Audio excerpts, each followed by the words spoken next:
dengan kemampuan anak panahnya, dia kemudian dengan kemampuan main pedangnya, dia menjadi serikandi perisai Rasulullah SAW.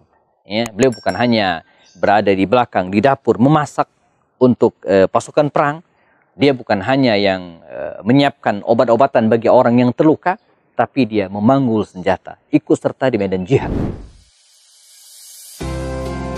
Bersama kami belajar sirah nabawiyah untuk memahami sejarah hidup Rasulullah SAW dan para sahabat melalui video-video pendek, diskusi dengan para tokoh dan pakar lewat program Kelas Kupas lewat obrolan santai. Apapun masalahnya, dikupas dengan cara yang santai dan penuh keakraban. Bersama kami juga menelaah kitab-kitab induk dan referensi terpercaya, menelisik hikmah, merangkai makna, lalu menuangkannya dalam karya tulis. Assalamualaikum warahmatullahi wabarakatuh. Innal hamdalillahi nahmaduhu ta'ala wa nasta'inu bihi wa nastaghfiruh.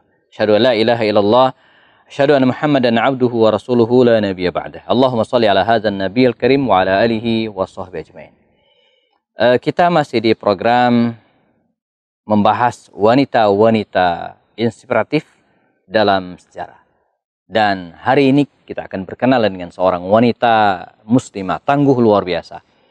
Punya kekuatan mental, bahkan bukan hanya mental, tapi juga punya kekuatan fisik yang sangat dahsyat. Ya. Seorang wanita yang termasuk minas sabiqin al-awwalina minal ansar fil Islam. Termasuk wanita yang pertama masuk Islam dari kalangan Ansar.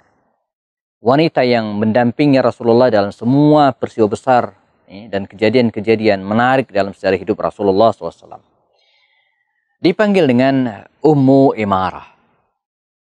Tapi sejarawan lebih banyak yang mencatat namanya dengan Nusaybah binti Ka'ab. Nusaybah binti Ka'ab. Luar biasa.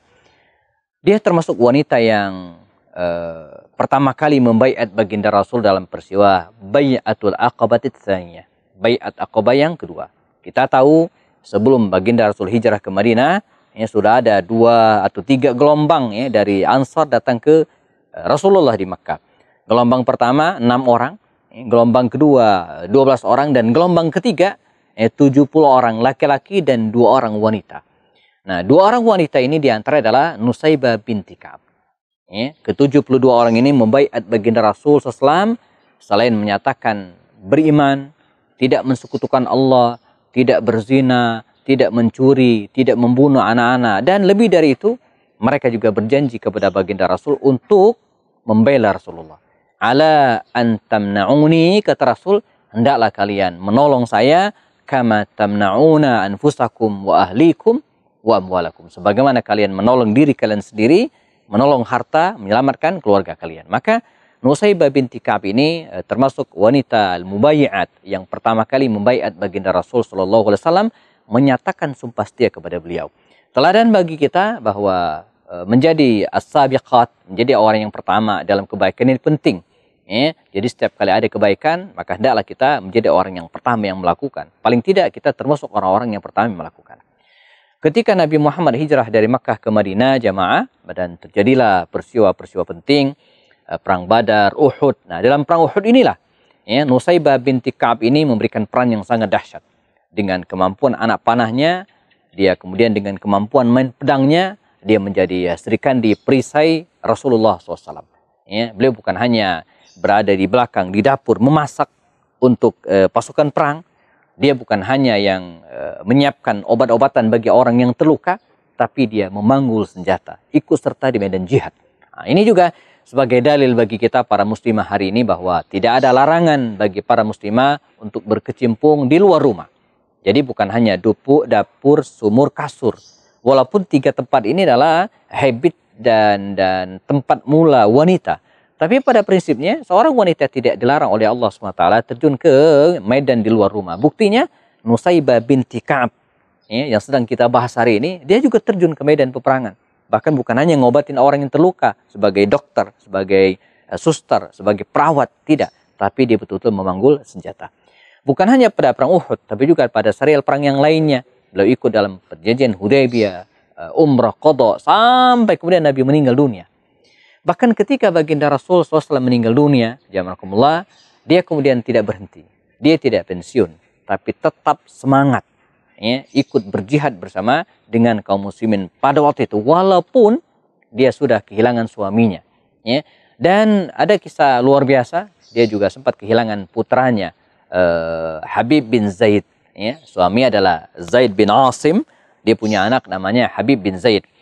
Habib bin Zaid ini pernah diutus oleh baginda Rasul untuk bertemu dengan Musailamah al-Kadzdzab, ya, nabi palsu pada waktu itu. Membawa surat Rasulullah SAW, dan ketika tiba di hadapan Musailamah al-Kadzdzab, Habib bin Zaid ini ditangkap dan dipaksa keluar dari Islam ikut ajaran Musailamah al-Kadzdzab. Tapi dengan segala keberanian, dengan segala keberanian yang dia warisi dari ayah dan ibunya Nusaybah binti Ka'ab, dia tetap bergeming dengan prinsipnya. Walaupun Musailamah al-Kadzdzab ini memotong tangannya yang sebelah kanan, memotong tangannya sebelah kiri, memotong kakinya, dimutilasi kakinya, dia tetap bertahan dengan keimanannya. Ya, lantunan ayat-ayat suci, ya, terus keluar dari lisannya sampai kemudian qadarullah dia dipenggal kepalanya oleh Musailamah al-Kadzdzab dan kemudian syahid. Nah, mendengar hal itu, maka Nusaybah bin Ka'ab ini menyimpan dendam gemuruh yang luar biasa dalam dirinya, dan dia berjanji, ya, untuk ikut serta menaklukkan nabi palsu ini. Nah, bagaimana kisah Nusaybah binti Ka'ab bertemu dengan Musailamah al-Kadzdzab ini, kita akan bahas setelah yang berikut.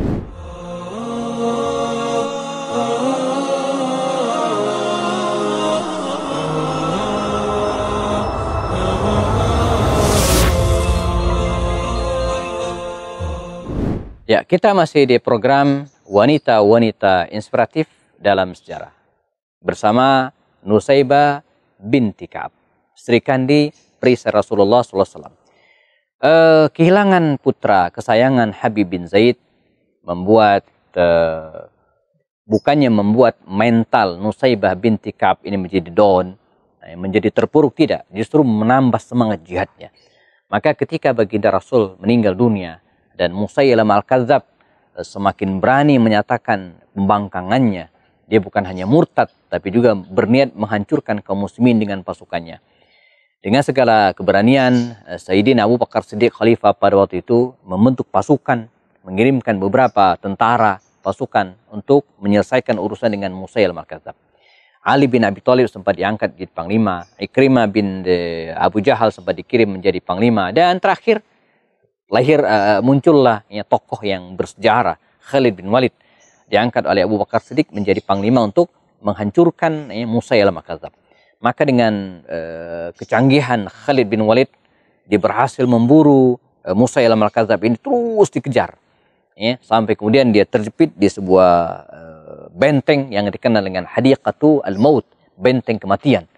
Dan dikepunglah benteng ini hampir sebulan lamanya, dan hampir saja pasukan Khalid bin Walid ini putus asa, ya, karena ternyata Musailamah al-Kadzdzab sudah menyiapkan logistik yang luar biasa banyak di dalam benteng tersebut, sehingga walaupun dikepung hampir sebulan mereka tetap bertahan. Dan atas ide Al-Barra bin Malik, saudara Anas bin Malik yang luar biasa cerdas, ya, kata Al-Barra bin Malik, lemparkan saya dari luar masuk ke dalam benteng, biarkan saya membuka benteng dari dalam. Ini tindakan yang sangat berisiko, tapi inilah yang kemudian disetujui oleh Khalid bin Walid. Dan qadarullah, dengan izin Allah, ya, Al-Barra bin Malik diloncatkan dengan pakai tangga luar, naik ke atas dan turun ke bawah. Dengan tangan satunya dia menghalau orang-orang yang ingin mencegahnya, dan tangan satunya membuka pintu benteng. Maka ibarat air bah, ya, yang banjir besar, pasukan Khalid bin Walid masuk. Di antara pasukan yang laksana air bah menyerbu ke dalam benteng tersebut, terdapat seorang wanita pemberani. Terdapat seorang muslimah mujahidah yang luar biasa, Nusaybah binti Ka'ab. Maka dengan mata kepalanya sendiri dia melihat hancurnya Musailamah al-Kadzdzab, orang yang telah memutilasi putranya Habib bin Zaid, ya. Dan dengan mata kepalanya sendiri juga dia melihat bagaimana Wahsy bin Harb melemparkan tombak ke arah Musailamah al-Kadzdzab dan mengakhiri riwayat nabi palsu yang durjana itu. Ya, Nusaybah binti Ka'ab dalam serial peperangan bersama Nabi dan para sahabat sempat mengalami luka pada pundaknya. Bahkan ada mengatakan dalam perang Yamamah ini ya, dia kehilangan salah satu tangannya. Namun itu tidak membuatnya mundur dari medan perjuangan sampai kemudian Allah SWT ya, mengambilnya sebagai syahidah dalam Islam. Dan ini tokoh yang luar biasa yang menjadi cermin dan sekaligus yang menjadi inspirasi bagi para muslimah hari ini bahwa rumah adalah tempat aslinya, dapur adalah tanggung jawabnya, tempat tidur juga menjadi beban yang harus dipenuhi atau dijaga. Ya. Dapur, sumur, kasur, ini habit asli seorang wanita. Tapi kemudian tidak menutup kemungkinan baginya untuk berkiprah di luar rumah, sebagaimana sahabat-sahabat yang lain. Kita berharap ini bisa memberikan inspirasi kepada kita semua. Jazakumullah khairan. Kita ketemu lagi dalam serial berikutnya bersama wanita-wanita inspiratif dalam sejarah. Assalamualaikum warahmatullahi wabarakatuh.